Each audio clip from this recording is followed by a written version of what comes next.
Before we get started, I have a quick favor. I've been self-funding the Finding Genius podcast for 5 years now. I've done over 3,000 episodes. And as you can see on YouTube, we're up over 1 million views on the channel, which is fantastic. The next thing I really want to push on is to get up to 10,000 subscribers. Because once we do, we'll be able to put a donate button and we'll be able to solicit donations to help keep the podcast running and to also get the Finding Genius Foundation moving along. We have a big project studying anxiety, depression, and PTSD and working on a product to help people overcome these problems because I've seen them explode recently after the last 2 years of the whole virus situation. So if you would, please subscribe to the podcast. That would help us tremendously. Give us a thumbs up and check in the description for Buy Me a Coffee. It's about $5. If you could buy me a coffee, I'd really appreciate it. It would help keep the channel going, and I love coffee. Thank you.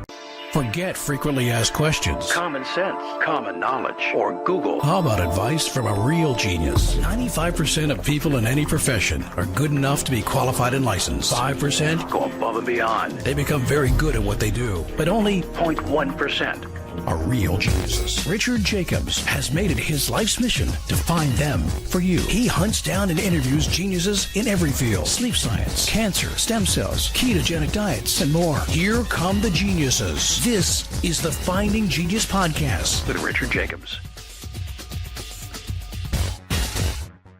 Hello, this is Richard Jacobs with the Finding Genius Podcast. My guest today is Dr. Hany Demian. He's the founder and CEO of Praesentia Healthcare. We're going to talk about PRP, platelet-rich plasma, and peptides used as biotherapeutic. Dr. Demian is the regenerative medicine pioneer. He's also CEO of BioSpine, which is one of North America's most advanced spine and recovery centers. He was a former trauma doctor and a pain specialist, and now he's integrating stem cell science, AI diagnostics, and genetics to a new personalized medicine. And he speaks globally in healing, innovation, and purpose-driven healthcare. So welcome, Hany. Thank you for coming. Thanks, Richard, for your time, and thanks for inviting me. It's a pleasure. Yeah. Well, tell me about your current clinic. What are some of the services you all offer? And then we'll go deep into PRP. Sure. So right now we provide traditional pain management, which entails radiofrequency ablation, epidurals, nerve blocks, and whatnot. And on the other end, we do a cutting-edge spine surgery. So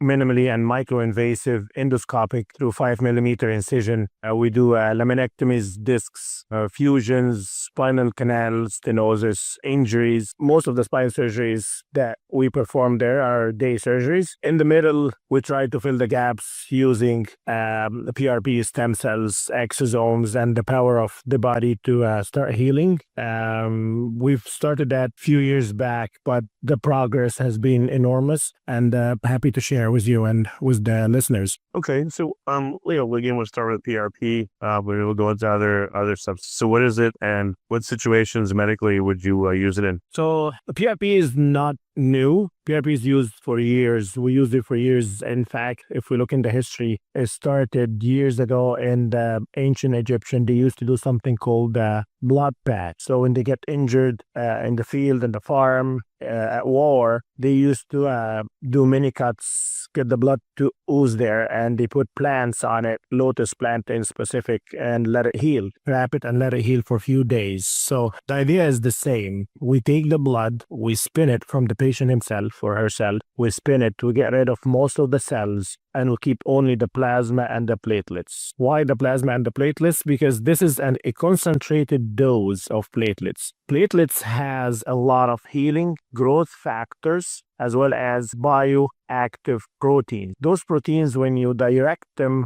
towards an injury, whether it's a tear or arthritis or a tendon injury or whatnot, they specifically work on this area. So they're circulating in the body, but you're directing their attention and putting a high concentrated dose towards that injury. They go in and they activate other cells around them. Those cells are like fibroblasts, chondrocytes, all the cells that actually form the tendons and the ligaments and the bones and the cartilage, and they go in and activate them in the high numbers, right? And do this few times, you will reduce pain, you will reduce inflammation, and you will have the environment active for healing. They wouldn't form new cells. They wouldn't form new tissues or organs like people think, but they will make the environment ready for that. That being said, I've seen it. I've been using it for almost 10 years now, and I've seen the progress. It's just enormous. From the first PRP cells that we were able to isolate 10 years ago, they were like tens of thousands. Now we're isolating billions of cells. Right. So why does a platelet-rich plasma help healing? I mean, I guess could you say like platelets are there to close off wounds? Wouldn't they just close off blood flow to an area instead of heal it? Like why does this work? No. So the way it works is, unfortunately, ligaments, tendons, and any injured area, they usually lack blood supply. So tendons they don't have the best blood supply, and healing them takes a long time. With aging, that actually takes 10 times longer, right? So you're bringing them the food and the nutrients and the proteins that they need to heal. If they're not coming through blood and you're forcing them from outside, you're forcing them to heal. You're forcing the cells to go into this area. So you basically, if the supplies are cut because there's no blood supply due to an injury or a poor supply in this area, you're delivering it, feeding this area specifically with platelets. And why platelets? Because platelets form, when you have a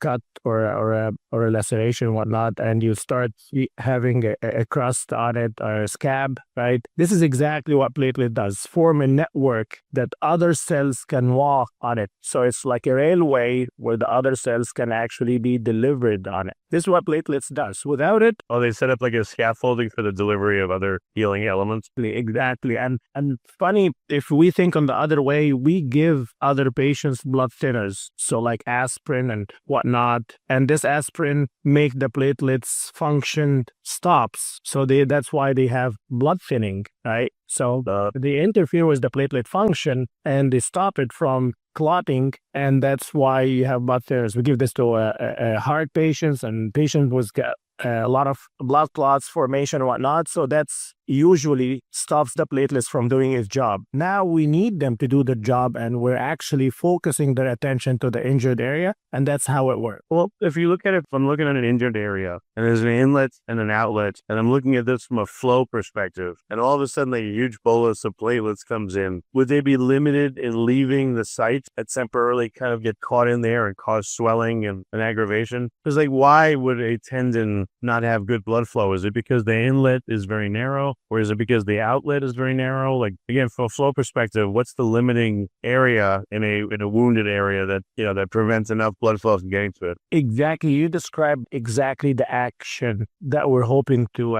activate. We put it in there. They try to fix as much as they can, but some of them, if you're putting a billion cell that are compressed in a 5 cc fluid in a joint, some of those cells will do the job, some will die, cause inflammation. This inflammation will create inflammatory reaction that will clean the injured area. So they will clean the dead tissues, they will clean the dying ends of the ligaments and whatnot, and have a new formed blood supply. And then all the inflammatory mediators will come and clean this area in your body. That's why after PRP, it feels like somebody punched you really hard in the joint or the tendon. So the pain gets worse. For the first few days where all this inflammation happens, we need this inflammation. This inflammation actually accelerate the formation of collagen. That's why the aesthetic friends and doctors use it for vampire facelift. So it causes a lot of inflammation, but this inflammation accelerates and increases the formation of collagen cells, which forms muscle and muscle fibers and whatnot. So you're absolutely right. We do this. Some of them will work, some of them will die, cause inflammation, swelling, but after that, the body will absorb that and the healing process. This process usually takes a month. So what do you describe in few seconds? That actually takes a month. The first few nights are very hard on the patient. It's kind of painful. Then after that, the patient feels much better, stronger, and the healing process starts. I guess during the initial few days, you should not take aspirin or NSAIDs or anything, because what about NSAIDs like Advil instead of aspirin? Still, yeah, no, we usually advise even before that Richard. We usually 5 days before, 5 days after. We actually to the point that we tell the patient don't drink, because drinking alcohol will actually inhibit the platelets activity. Aspirin, any anti-inflammatory, steroids are usually pretty strict. Not even antibiotics. If the patient is on antibiotic, I wouldn't do it. If the patient is sick, I wouldn't do it, because we don't want to overwhelm the tissues. They're fighting for a viral or bacterial infection. I don't need that. The patient doesn't need that. And what about contrast baths, icing, and heating? I've heard that drives circulation. Heating areas. Yeah, heating will be absolutely better. Absolutely better. Heating, resting as much as you can, fluids as much as you can. I ask the patient to increase supplements, collagen supplements, for a few days before and a few days after. There are specific supplements that we advise the patient to take, like bromelain, omega-3s and stuff like that will increase the blood flow and increase the function of the platelets. Okay, that makes sense. So what about very light exercise or walking, or is that discouraged till the first few days are done? It depends on the injured area. If it's shoulders or whatnot, the patient can exercise, but not really on that shoulder. So you can do legs, you can do cardio, whatnot, but otherwise just try to rest it. Okay. So the person will experience, again, soreness, maybe more pain, inflammation for a few days, and it'll turn, the worm will turn, and then all of a sudden they'll feel better, stronger. I can agree. Yeah, and I've used that personally several times. I was an unbeliever, Richard, until I torn the abdominal muscle, right? I told my abdominal muscles I was at gym and I was doing setup. I think I was weights, and I heard something like as if your jeans are ripping. You were benching 800 pounds again. It just didn't work this time. Yeah, I wish it was that glamorous, but it's not now.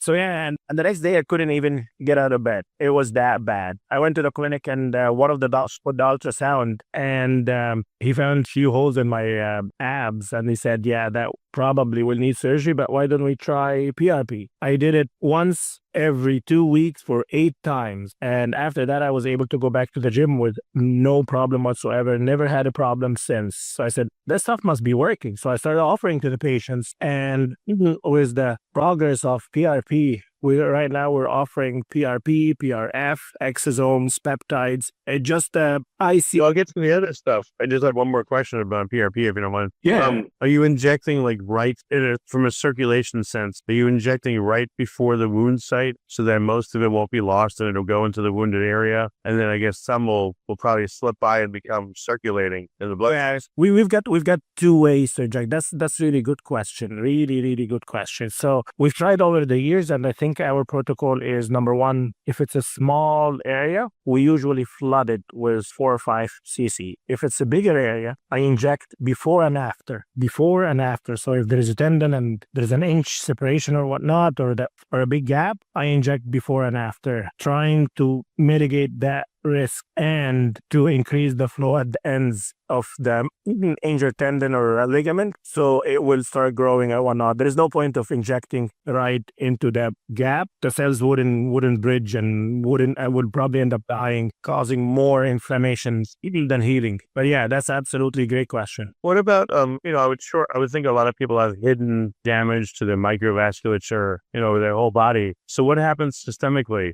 For the extra stuff that gets by the wound site? Does it affect, do people have the hidden sore spots? Oh, I didn't realize my elbow, and I guess my elbow had damage and some of it leaked into there, in a good way. Do people experience that, like systemically, other things are affected because now of the circulating nature of the PRP? Yeah. So I'll tell you one of the cases that we worked on, and it was just quite significant. We did PRP. It was his adductor muscles in his leg, and we put significant amount. We kept pushing almost more than 8 cc because the gap was big and he was insisting, right? That patient had heart problems, had ejection fraction, right? Ejection fraction of 15. Right? After we did this 3 times, he went to his cardiologist and his ejection fraction was 635. So it's almost doubled, right? Because we were pouring it literally in the injury like as you wanted, hoping that something will happen, maybe better pain relief. But some of it went to the heart and the patient, and we've got all the records for that, and we're hoping to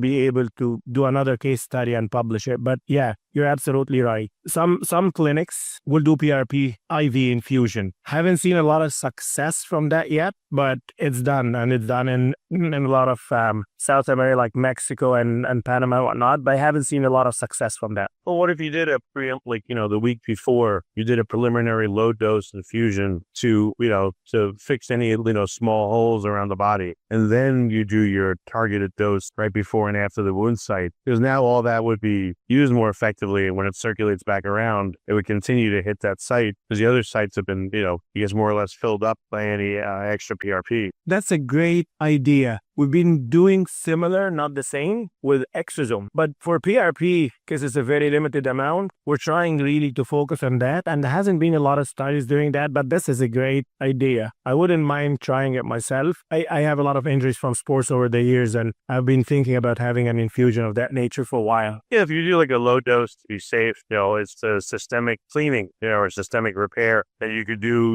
once every 6 months, once a year. I wonder if a protocol like that over time would be really helpful. It definitely worth the look into it. I'm not sure why it hasn't been done yet, but I'll dive into the literature, and if it is, I will definitely look into it for myself. I've been trying a few things recently, and it's been great. Hey, let's go into some of the other stuff. So exosomes, I studied about them a bit. I know that cells produce these extracellular vesicles, these little fluid and DNA and RNA filled vesicles that that use in cell-to-cell communication. So you all are able to isolate exosomes and then inject them back in. Is that what you're doing? We've been doing a couple of things. We've been doing human injected or human extracted. So it's an endogenous exosome. So we take the blood the same way. We do the same process like PRP, and we've got the first machine in North America that can, with phototherapy, activate your internal endogenous exosomes. And we've been using that with a great success. It's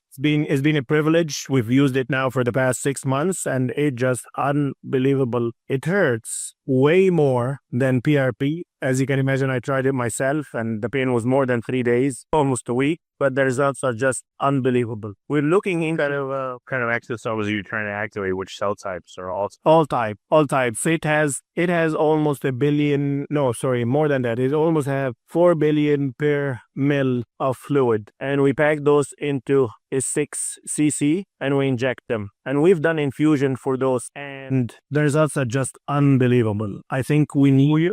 You'll take a sample and then shine light on the sample to beef up the exosome production, or will you just shine the light on the body? No, on the body, no, on the exosomes itself. On the exosomes. So let's say you're culturing them, essentially you shine the light, the cells produce a lot more, the density increases massively, then you inject it. You are absolutely correct, yes. So those are the endogenous, that what we've been trying to do, and we've done it in special cases. We've done almost 50 patients so far, is the exogenous ones. All what you hear about the mesenchymal cells from umbilical cord, we've done those almost more than 50 times, right? And for some reason, we're not getting the same results as the endogenous one. The exogenous ones are great. The science are behind it, but it could be the way that's stored. I don't believe that we're getting or yielding the same results that we're getting from your own and doing it in the same time. It might be because in the production of exosomes, remember they use the cell-to-cell communication. So there's going to be some like authentication factors that say, are you part of me or are you a foreign cell? Yes, I'm the same, I have the same MHC on the outside of my cell, let's say. It's all right, I'll let you in and I'll let you function. But I guess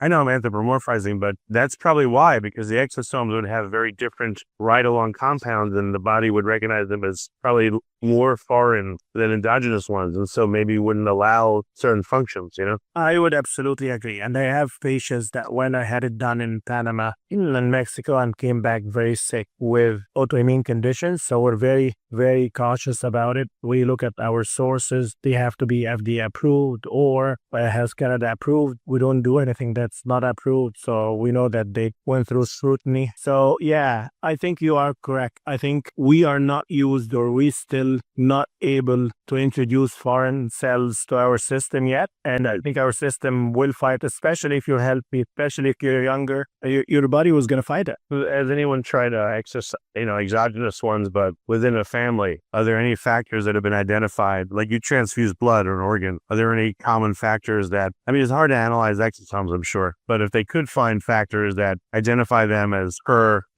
uniquely for a person, and perhaps in a family, you could do exogenous exosomes like a kidney transplant for your brother or something, That would be amazing. We stored our kids, our 2 boys, stem cells when they were born, umbilical cord. And I was thinking about that recently to take some cells and inject it on my torn rotator cuff, right? So I'm in contact with the company, but it hasn't been done yet. I don't think people got to that point of having to get exosomes from umbilical cord from a family member. I don't think it's done yet, but I don't see a reason why not. I think will be much better. And like we've seen, what's his name, Brian Johnson, the guy who never dies. Well, he took son's blood, right? And he injected him, and he used it different ways. I think why not doing that instead of mesenchymal cells not knowing where they're coming from? I know that's interesting, but I'm glad he's not my father. I'm telling you, he's done weird stuff. Some of it you never know. It might be science fiction now, but it might be true later on. So why would you use exosomes instead of PRP? Like what kind of wounds or conditions would work better with exosomes versus PRP? PRP, even with the new PRP activated billion cells, exosomes are much more. They have multi-billion cells. So you are impacting a huge punch towards an injury. That's number one. Number two, they are more stronger as messenger cells. So they really put this area on fire, make every cell work to the maximum. Plus, the new study showed that they work on the cellular level as well, while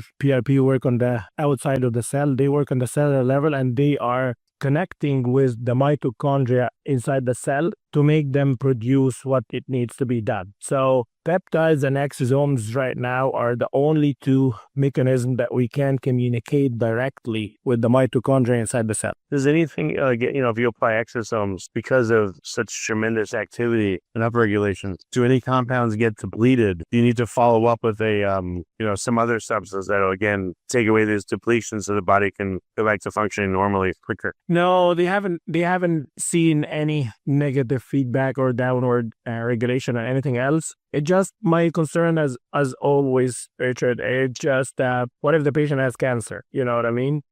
I'm always weary about that. I'm always advise my patients to do genetic testing, but I've seen exosomes now, and it's very, very commonly done, especially after therapeutic plasma exchange. They go in and they exchange their plasma and whatnot, right? They usually infuse exosome, right? An infusion over an hour. What if I have cancer? What if I have a hidden cancer? What if I have, the disposition for a cancer? That's my concern. Would it increase? I had a patient that came with spine pain years ago, and he insisted on having PRP. So we did x-rays and whatnot, and the patient, it looked like degenerative disc disease. So I injected PRP 3 times. Pain wasn't going away. I sent him for an MRI, and sure enough, he's got spine cancer, right? So, and then my lesson years ago, I spoke with his oncologist. I spoke with his radiation oncologist after that. I said, what do you think the PRP would increase that? And the notion was, it's not going to help. It might not increase that cancer or help spreading it, but it definitely wouldn't help. So I stopped doing it in cancer patient altogether. And right now, it's one of the contraindications for PRP. The patient has cancer. It might regrow the cancer back. Well, also from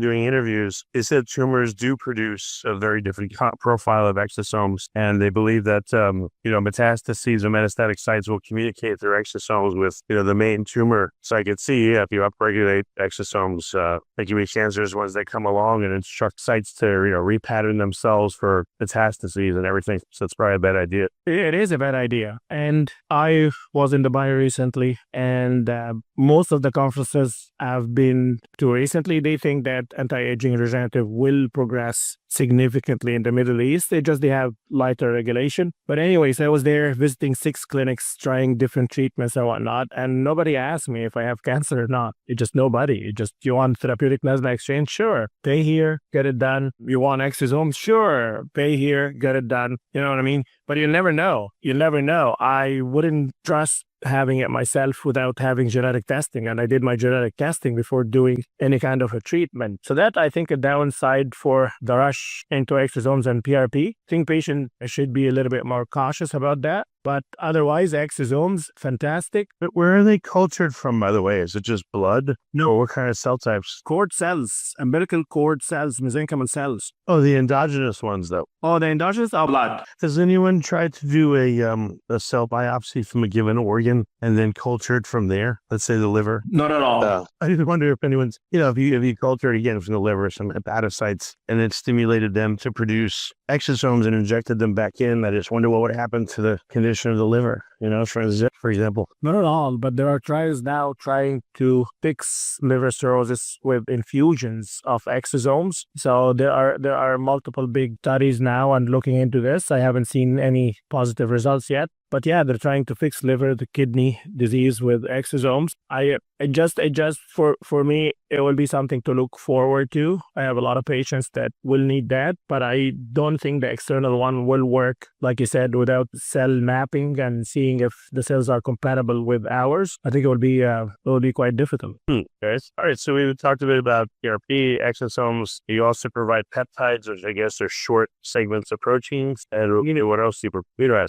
Yeah. So I just attended a course by Dr. Seeds in Orlando. He's one of the really pioneers. We call him the godfather of peptides in Orlando a couple of weeks ago. I can't wrap my head how much peptide developed in the past few years. I can't wrap my head. It started few years back when all the fitness influencers were promoting MK677, which is a growth hormone releasing peptide. And it was just a gym supplement for people who cannot get their hands on human growth hormone. So it goes in, it pushes the pituitary to release growth hormone, right? So it does to a certain extent, but the hunger that comes with it was not worth it at the time. So I tried it for 90 days. I just couldn't stop eating. So I said, yeah, it's not worth it, right? A few years later, you hear about BPC, body protective compound 157 and TB500 from the Liver King, right? Because he was doing a lot of stuff and whatnot. Oh, yeah. Yeah. One of his remedies, I guess, was BPC and TB, promoted by Andrew Huberman after that, and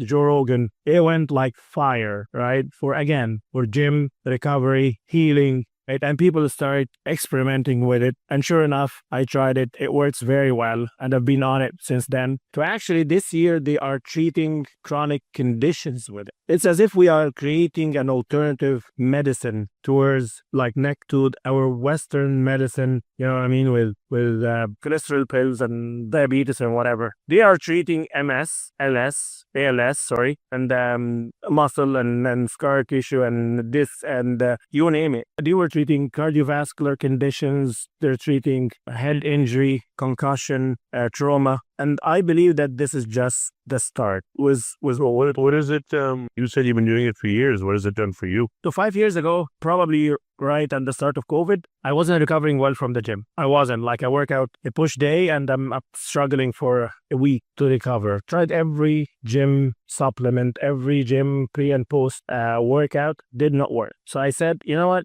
Let me look into something. And then one day I was, can't remember, in the kitchen and I cut myself. And this cut stayed probably 3 or 4 weeks. I said, getting old really sucks. So I said, I usually recover faster than this. Few days and I'm good to go. So let me look into this. And this is when I looked for BPC and TB. I started with BPC and within 90 days, recovery is unbelievable. I can do a push day to failure. I can go back within 24 hours, do another push day, and beat my numbers the day before. Just unbelievable. I have a lot of horse injuries. Pain is gone. The morning stiffness, gone. The stiffness in the fingers from doing procedures, gone. So I added TB and things got even better because TB works a little bit different and increase angiogenesis, so increase the blood flow. When I have a cut in my finger now, I think within 24 hours, no bleeding, nothing, start to heal, looks amazing. And in a few days, I don't even see it.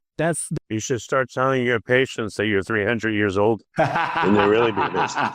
Immortal. Yeah. So recently I said, you know what, let me try with few of the lighter peptides, right? I'm on the conservative side, but I like to try it myself before prescribing. So I tried GHK and I noticed the skin, my wife, after 2 or 3 weeks, we were sitting having dinner. I said, what did you do to your face? Why? Your skin looks different, way younger. So GHK, copper, skin and hair, I would say improvement 15 to 20%, right? Just unbelievable. I tried recently GLP-1, so I tried Mounjaro, other than the weight loss and whatnot, but the inflammation is just remarkable. That the visceral fat went down significantly, and I'm looking to have a DEXA scan soon. Added to that something called tesamorelin, which they are raving about it in that conference. So I started 2 weeks ago, and I'm more leaner. Energy increased by like 30%. Sleep is much better, much better. I look at my Whoop wearable, and the sleep is much better. It just, I can't tell you, like those peptides work. They work. You said GLP-1 though, Mounjaro, quick question. We took it for weight loss, but you noticed other positive effects, or like what happened? Your inflammation went down? Yeah, inflammation went down, and better than that, the visceral fat. I was always, you know what I mean, because my eating schedule is always tied up to either kids or clinic, right? So you end up bloated, you know what I mean? And you eat a little bit late, a little bit early. You don't eat, you crunch all your meals in one meal. So like I'm trying as much as I can to be functional and healthy, but work is work, right? But bloating is gone. Visceral fat is gone. Like we're talking noticeable, right? Not like, yeah, have you been losing weight? No. Like week to week. And I'm documenting all this by picture with my personal trainer. And hopefully after 6 weeks, I will post them all. It just, it's quite a transformation. I never liked Ozempic. I never liked Saxenda. I wasn't really, I would prescribe it for the patient if they really need it, but I would really into them. But this dual action is just unbelievable. Okay. Well, very cool. We have a lot more we can still talk about, but we're at the top of the hour. What's the best way of futures though? Is the future, Richard. I think peptide will be the future. From what I've seen in the recent conference, it's just an alternate world of, it's like a metaverse now. You want a regular treatment with pills and injection, or do you want to peptide, PRP and stem cells? It's a different word, and I think it's going to be growing. Last year, we were less than 100 in the conference. This year, we're more than 500 in the conference. I was shocked when I walked in. I'm sure. Yeah. How can people get in touch with you to get your services? I repeat, you're fully active on Instagram, Dr. Hany Demian, LinkedIn. I respond pretty fast, and my website, drdemian.com. I would love any answer. I would love challenging cases. If you have any questions about all this, what's legit, what's not legit, my advice is based on science and not really hype. I don't like the hype of things, so I take my time and look into it. Okay. Well, Dr. Demian, thank you so much for coming on the podcast. I had a good time speaking with you. And again, thank you. Likewise, I really appreciate it, Richard, and hopefully we'll meet again with new advancement. If you like this podcast, please click the link in the description to subscribe and review us on iTunes. You've been listening to the Finding Genius podcast with Richard Jacobs. If you like what you hear, be sure to review and subscribe to the Finding Genius podcast on iTunes or wherever you listen to podcasts. And want to be smarter than everybody else? Become a premium member at findinggeniuspodcast.com. This podcast is for information only. No advice of any kind is being given. Any action you take or don't take as a result of listening is your sole responsibility. Consult professionals when advice is needed.